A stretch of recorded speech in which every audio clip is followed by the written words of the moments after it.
السلام علیکم۔ ایک سوال آیا ہے کہ دیکھیے قرآن کوئی اللہ کا کلام نہیں ہے، کیونکہ اللہ اتنی بے ڈھنگی باتیں نہیں کرتا، اور نہ اللہ اس قدر غیر سائنسی بات کرے کہ وہ بات میں ثابت ہی نہ ہو سکے۔ نہیں، وہ اللہ جس نے بنایا ہے کائنات کو اور قیامت تک کے لیے ہمیشہ ہمیشہ کے لیے ہے، تو کیا اسے اتنا پتہ نہیں تھا کہ کل کو سائنس آ کر اس بات کو غلط ثابت کر دے گی؟ یہ جو سوال اٹھا ہے یہ سورہ نور یعنی سورہ نمبر 24 اور اس کی آیت نمبر 43۔ اس وقت میرے پاس حافظ نظر احمد والا ترجمہ ہے، پہلے میں ان کا ترجمہ پڑھ دوں گا اور ان کا سوال بتا دوں گا، پھر اس کے بعد یہ وہ آپ کو اپنی فہم سے سمجھاؤں گا کہ دراصل اللہ کی بات کیا ہے جس کو انہوں نے کیا سے کیا بنا ڈالا ہے۔ کیا تو نے نہیں دیکھا کہ اللہ بادل چلاتا ہے، پھر انہیں آپس میں ملاتا ہے، پھر وہ انہیں تہ بتہ کر دیتا ہے، پھر تو دیکھے ان کے درمیان سے بارش نکلتی ہے، اور وہ آسمانوں میں جو اولوں کے پہاڑ ہیں ان سے اتارتا ہے اولے، پھر وہ جس پر چاہے اسے ڈال دیتا ہے اور جس سے چاہے وہ اسے پھیر دیتا ہے، قریب ہے کہ اس کی بجلی کی چمک آنکھوں کی بینائی لے جائے۔ اب یہاں سوال یہ ہوتا ہے کہ کیا بادل اللہ چلا رہا ہے اور پھر اس کو آپس میں اللہ ملا رہا ہے؟ تو بادل کی جو سائنسی تحقیق ہے وہ تو بتا رہی کہ اس طرح سے کوئی چلانے والا تو اس کو نہیں ہے۔ پھر اس کے بعد کہہ رہا ہے کہ اس کو طے بھی کر دیتا ہے اور اس سے بارش نکلتا ہے اس کے درمیان سے۔ اس کے بعد پھر کہہ رہے کہ اولو کا پہاڑ ہے جو آسمانوں سے گرتا ہے، تو کیا آسمان کے اوپر کوئی اولوں کا پہاڑ بھی ہے؟ یہ کیٹو پہاڑی ہے جس طرح برف کی پہاڑی یہاں پر ہے۔ اس کے بعد پھر کہہ رہے اللہ جس پر چاہے ڈال دیتا ہے اور جسے چاہے پھیر دیتا ہے، تو کیا یہ کوئی وہ امریکہ کی بمباری ہے کہ جس پر چاہے اس پر کر دو، جس پر چاہے اسے ہٹا دو؟ اس کے بعد پھر کہہ رہے کہ اس کی بجلی کی چمک جو ہے وہ آنکھوں کی بینائی لے جائے۔ اب وہ برف کے اولوں میں وہ چمک کہاں سے آ گئی جو آنکھوں کی بینائی بھی لے جائے؟ عقل کے معیار پر اترنے والی بات ہی نہیں ہے۔ اور آج کی سائنسی تحقیق ان سب باتوں کو ایسے ہی کہتے ہیں کہ دیومالائی کہانی جو پرانے زمانے کے لوگ تھے انہوں نے اپنے عقائد کو قرآن میں گھسیڑ دیا ہے، اور کسی پرانے عرب عالم کا لکھا ہوا ہے جو اپنے آپ کو لوگوں کی فلاح کے لیے کچھ کرنا چاہتا تھا، اس نے کوئی اچھی بات جمع کر دی ہیں، تو یہ نہ اللہ کا کلام ہے نہ اللہ کی کتاب ہے۔ اگر اللہ ایسا ہے تو پھر یہ اللہ بڑا ہی جاہل ہے، اسے کچھ پتہ ہی نہیں، یہ عربوں کا اللہ ہے اس طرح سے ہے۔ تو آئیے دیکھیے دراصل یہاں بات کیا ہو رہی ہے۔ بغیر بات کو سمجھے لوگ مترجم پر غلطی واضح کرنے کے بجائے، مترجم پر تنقید کرنے کے بجائے اللہ پر اور اس کی کتاب پر ہی تنقید شروع کر دیتے ہیں۔ تو اس بات کو دیکھیں کہ آپ اللہ کی دشمنی میں اللہ کی کتاب پر، اللہ کے کلام پر تنقید نہ کریں اور اللہ پر تنقید نہیں کریں، اللہ کے وجود کے انکاری نہ ہو جائیں۔ آئیے دیکھیں یہاں پر بات کیا ہے۔ الم ترا، کیا تم نے نہیں دیکھا، ان اللہ، یہ کہ اللہ، یزجی سحابن، جو انہوں نے کر دیا کہ بادل چلاتا ہے۔ یزجی جو ہے وہ ضرور چلانے کو ضرور کہا جاتا ہے، لیکن وہ کس طرح کا چلنا ہے؟ معاملے کی گہرائی میں چلنے کو کہا جاتا ہے یزجی۔ اور سحابن، یہ سحب جو ہے وہ اس بادل کو کہا جاتا ہے جو سیاہ بادل پانی لے کر چلتا ہے، بوجھ لے کر چلتا ہے۔ تو دراصل سحب کو بنیادی مطلب بوجھ لے کر چلنے والے۔ پھر ہے ثم یؤلف بینہ، یہاں انہوں نے کہا انہیں آپس میں ملاتا ہے، الف کہتے ہیں الفت کو، تو پھر ان کے درمیان وہ الفت ہو جاتی ہے۔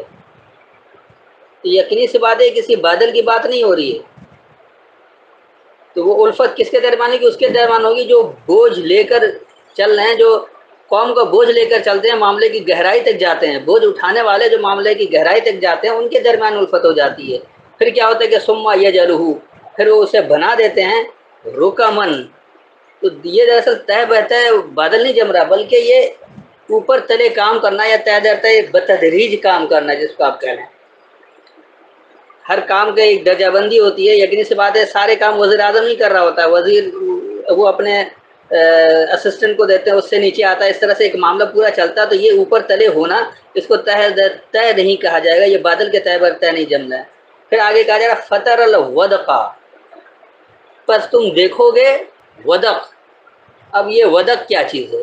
انہوں نے تو بارش کر دیا، جبکہ بارش کو ودق نہیں کہا جاتا، الودق کر کے کیا گیا، یعنی خاص ودق ہے۔ تو ودق کہا جاتا ہے دسترس حاصل کرنے کو۔ پھر یخرج من خلالہ، وہ خارج ہوتا ہے اسی کی دوستی سے، انہوں نے اس کے درمیان سے، خلال کا مطلب درمیان کر دیا، جبکہ خلیل یہ خود ترجمہ دوست کرتے ہیں، تو اس کی دوستی سے، اس کے محبت سے، اس سے وہ خارج ہوتا ہے۔ کیا ہوتا ہے؟ دسترس حاصل کرنا۔ تو یہ معاملات کی بات چل رہی ہے، یہ بادل اور بارش کی بات ہی نہیں ہے۔ آگے آ رہا ہے کہ وَيُنَزِّلُ مِنَ السَّمَاءِ، اور سامنے لے آتا ہے خاص بلندی سے، من جبال، جو مضبوط جمے ہوئے ہیں۔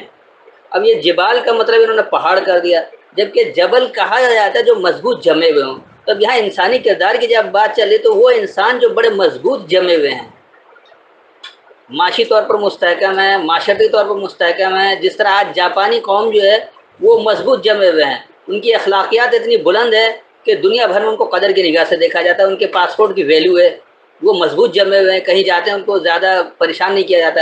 اور اسی کی جگہ اگر پاکستانی پاسپورٹ ہو تو ہر جگہ چیکنگ اور ہر جگہ دیکھنا، کیونکہ یہ جھوٹے مشہور ہیں، دغا باز مشہور ہیں، دھوکے باز مشہور ہیں، اور یہ دہشت گرد مشہور ہیں، اس لیے ان کی ہر جگہ چیکنگ ہوتی ہے۔ جاپانی کی اتنی نہیں ہوتی، اس لیے کہ وہ مشہور ہیں، صفائی پسند ہیں، اخلاقیات کے معیار پر اترتے ہیں، ایک دوسرے کا خیال کرتے ہیں، وہ لڑتے نہیں ہیں، الجھتے نہیں ہیں، پیار محبت سے بات کرتے ہیں، انہیں دھکا لگ جائے تو بھی وہ معذرت کرتے ہیں، حالانکہ دھکا دینے والا کوئی اور ہوتا ہے۔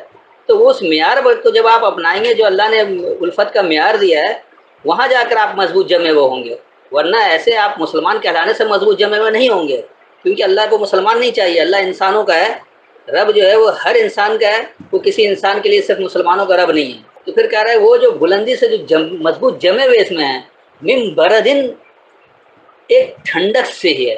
تو وہ ٹھنڈک کیا ہوتا ہے؟ وہ معاملے کی ٹھنڈک، تو یہ امن سکون والی ٹھنڈک ہوتی ہے، اس میں حزن اور غم نہیں ہوتا۔ جس طرح پاکستانی معاشرہ ایک بے یقینی کی صورتحال میں ہر وقت لوگوں کو خوف ہے، دھڑکا لگا ہوا کب کیا ہوگا، کہیں یہ ڈیفالٹ نہ کر جائے، کہیں اس میں مہنگائی نہ بڑھ جائے، کہیں اس میں امن و امان کی صورتحال اتنی بگڑ نہ جائے کہ رہنا مشکل ہو جائے، ایک دھڑکا ہر وقت لگا رہتا ہے، ایک خوف، ایک حزن برقرار رہتا ہے۔ اس سے نکل کے ایک ٹھنڈک پہنچیں گے، جب معاشرہ پرامن اور سکون ہوگا تو لوگ راحت محسوس کریں گے۔ دراصل یہ ٹھنڈک وہ اے سی والی ٹھنڈک نہیں ہے یا برف والی ٹھنڈک نہیں ہے کہ اولے برسا رہے، یہ اولے کی بات نہیں ہے، نہ کوئی اولے کا پہاڑ ہے۔ تو وہ ٹھنڈک پہنچے گی کس سے؟ فیصیب بہی، بس پہنچے گا اس کے ذریعے۔ کس کے ذریعے؟ ہی کا صیغہ آ رہا ہے، اس کتاب کی بات ہو رہی ہے، جہاں اللہ کتاب میں بتا رہا ہے کہ کیا کچھ کرنا ہے، کس طرح سے کرنا ہے، تو اس کتاب کے ذریعے پہنچے گا من یشاء، جو یہ چاہے۔ اگر آپ چاہیں گے اللہ کی ہدایت کو سمجھیں گے، اس پر عمل کریں گے تو آپ کو ملے گا۔ اگر آپ ہی نہیں چاہ رہے اللہ کی ہدایت کو پڑھنا، اللہ کہہ رہا ہے کہ آپ صلاۃ قائم کریں، آپ نے نمازیں پڑھنی شروع کر دی، تو یقینی سی بات آپ چاہ ہی نہیں رہے کہ آپ کو اللہ کی وہ رحمتیں پہنچے، وہ ٹھنڈک پہنچے۔ جب چاہیں گے، جب اللہ نے جو حکم جس طرح سے دیا ویسا ہی کریں گے تو وہ ہوگا۔ اس کے بعد آئے کرے وَيَصْرِفُهُ عَن مَّن يَشَاءُ، اور وہ پھیر دیتا ہے اس کو اس کے بارے میں جو یہ چاہے، نہیں جو یہ چاہے اس کے بارے میں سے پھیر دیتا ہے۔ تو یہ پھرنا کس طرح سے ہوتا ہے؟ نہیں، آپ انتہائی گندے ماحول میں، انتہائی بربریت کے ماحول میں موجود ہیں، لیکن آپ جب اللہ کے احکامات پر عمل کرتے ہیں تو بتدریج آپ کو ٹھنڈک ملتی ہے اور اس سے پھر جاتا ہے، یہ معاملہ پھر جاتا ہے۔ یہ ایسا نہیں کہ آپ کو ادھر ادھر پھرنے کو کہا جا رہا ہے کہ جیسے صفا مروہ کے درمیان چکر لگوا رہے ہیں حج کے نام پر۔ اللہ نے کب کہا کہ یہ کوئی پہاڑی ہے اس کے درمیان چکر لگاؤ؟ اللہ تو کہہ رہا ہے کہ جو بات ہم نے صاف صاف دے دی اور جو دہرائی گئی ہیں ان کا طواف کرو، تاکہ اللہ کے احکامات کو صحیح سے سمجھ سکو۔ تو اس کے بجائے آپ نے دوڑ لگانا شروع کر دیا، تو یقینی سی بات ہے کہ آپ کو کچھ حاصل نہیں ہوگا، آپ دوڑ ہی لگاتے رہ جائیں گے اور ذلیل و خوار ہی رہیں گے، جب تک آپ اللہ کے احکامات کی طرف نہیں پھریں گے، اس کی چاہت کے مطابق آپ کو وہ نتیجہ نہیں ملے گا۔ آگے کہہ رہے یکاد سنا برقہی، اب انہوں نے کہہ دیا کہ قریب ہے چمک اس کی بجلی، اللہ کے برق کہتے ہیں برق رفتار، انتہائی تیز رفتار کو، ضروری کہ یہ بجلی کی چمک کو ہی کہا جائے۔ سنا کے انہوں نے چمک کر دیا، جبکہ سنا بھی چمک کو نہیں کہتے، سنا کہتے ہیں بلندی اور رفت کے ارتقاء کو۔ یکاد کہا جاتا قریب کو، یکاد یعنی قریب ہے، سنا رفت و بلندی کے ارتقاء، برق ہی اس کی برق رفتار یعنی اس کی انتہائی تیزی ہے، وہ برق رفتاری سے آتی ہے۔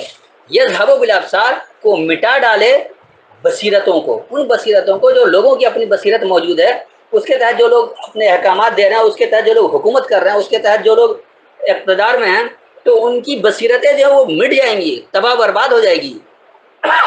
جب آپ اللہ کے احکامات پر عمل کریں گے تو آپ کو وہ ٹھنڈک میسر آئے گی جو ان کی بصیرتیں اس کا ادراک بھی نہیں کر سکتی۔ میں ایک بار اس کا رواں ترجمہ کر دیتا ہوں تاکہ بات آپ کی واضح سمجھ میں آ جائے۔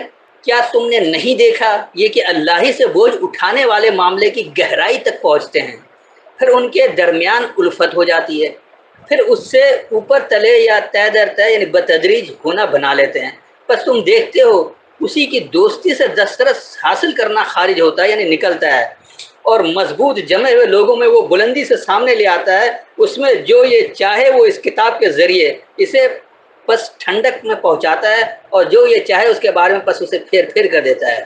اور یہ قریب ہے کہ اس کتاب کی برقرفتاری، بلندی اور رفت کا ارتقاء وہ ان کی بصیرتوں کو مٹا ڈالے۔ تو یہاں بات جو ہے دراصل اللہ کے احکامات پر عمل درآمد کی ہو رہی ہے کہ کس طرح سے آپ عمل درآمد کریں گے۔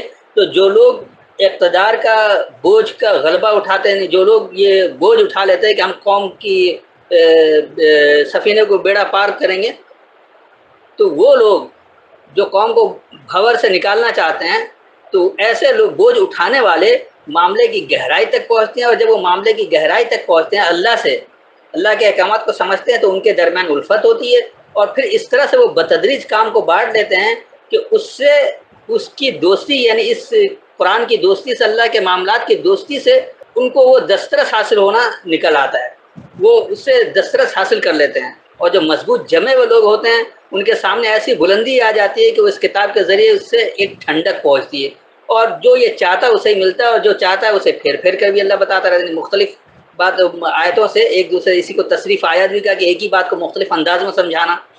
پھر کہا جا رہا ہے کہ قریب ہے کہ اس کی برقرفتاری، اس کے کتاب کے جو کردار کی برقرفتاری ہے، اس کے تحت جو آپ نظریہ قائم کریں گے، اس کے تحت جو حکومت قائم کریں گے، اس کے تحت جو احکامات نافذ ہوں گے، تو وہ ایسی برقرفتار بلندی اور رفت کے ارتقاء تک آپ کو پہنچا دے گی کہ اس سے تمام بصیرتیں، جو خاص بصیرتیں لوگوں کی بنی ہوئی ہے، یہ مٹ جائیں گی، ختم ہو جائیں گی۔ تو یہ اس کی وضاحت تھی، میرے خیال میں سمجھ میں آ گیا کہ اللہ کوئی اولے کا پہاڑ نہیں بتا رہا ہے، اور نہ کوئی اس طرح بادل چلا رہا ہے کہ جو سائنس کی تحقیق کے مطابق خراب ہو۔ کتاب، اللہ کی کتاب یہ ہدایت کی کتاب ہے، سائنس کی کتاب نہیں ہے۔ جو لوگ اسے سائنس کی کتاب بنانے پر تلے ہیں وہ ظلم کر رہے ہیں انسانوں کے ساتھ۔ اللہ نے اسے ہدایت کی کتاب دیا، آپ اسے ہدایتی کی کتاب رہنے دیں، سائنس کی کتاب نہ بنائیں۔ سائنس کی کتاب آپ بنائیں گے، سائنسی تحقیق آج کچھ ہے، کل کچھ اور ہو جائے گی، پرسوں کچھ اور ہو جائے گی، تو کتاب میں فرق آ جائے گا۔ اللہ نے ہدایت کی کتاب دی، اس میں اخلاقیات ہے، اس اخلاقیات کے تحت آپ کس طرح معاشرہ قائم کریں گے، کیسی معاشرتی زندگی بنائیں گے، کس طرح کا معاشرہ بنا کر آپ کیسی حکومت تشکیل دیں گے، اور اس کے ذریعے کیا امن و امان آئے گا، تو یہ تا قیامت تک کے لیے ایک ہی حساب کتاب ہوتا ہے، ایک ہی طریقے سے ہوتا ہے۔ مختلف اس میں انداز ہوتے ہیں، یعنی اس میں فرعون بھی ہوتے ہیں، اس میں الفت والے لوگ بھی ہوتے ہیں، اس میں جنونی بھی ہوتے ہیں، اس میں بدماش بھی ہوتے ہیں، اس میں شیطان بھی ہوتے ہیں، سرکش بھی ہوتے ہیں۔ تو ان سب کو لے کر کس طرح سے معاشرہ بنتا ہے، کیا کچھ کرتا ہے، اللہ نے اسی کی تفصیل دی ہے۔ جو کردار دنیا میں سامنے آ سکتا ہے، انسانوں کا جو کردار ہے، اس کی پوری وضاحت ہے، اور اسی کے لیے ہدایت ہے۔ یہ سائنس کی کتاب نہیں ہے کہ اس کو آپ سائنس پر فٹ کرنا شروع کر دیں اور اس طرح کی باتیں بناتے رہیں کہ کوئی تحقیق ہو جائے تو کہہ دیں کہ جی یہ قرآن میں موجود تھا۔ قطعی نہیں ہے، اللہ نے ہدایت کی کتاب دیا ہے، آپ کو تحقیق کے اوپر اللہ نے ضرور کہا کہ آپ تحقیق کرتے رہے، اور علم اتنا ہے کہ کل اعلام اللہ نے کہ علوم کی طرح آپ کو علوم، جتنے علم آپ حاصل کریں گے اتنی آپ ترقی ضرور حاصل کریں گے، لیکن اس علوم کو آپ قرآن میں شامل نہ کریں گے۔ قرآن میں موجود ہے، کوئی سائنس کی تفصیل اس کے اندر موجود نہیں ہے، یہ ہدایت کی کتاب ہے، ہدایت کی ہی تفصیل ہے۔ اس ہدایت کے ذریعے آپ جو کچھ حاصل کریں گے وہ انسانیت کے لیے فلاح کے لیے ہوگا، اور اسی سے بات سمجھ میں آئے گی۔ تو امید ہے اتنی وضاحت کافی ہے، پھر بھی کوئی سوال ہو تو بعد میں کر سکتے ہیں۔ السلام علیکم۔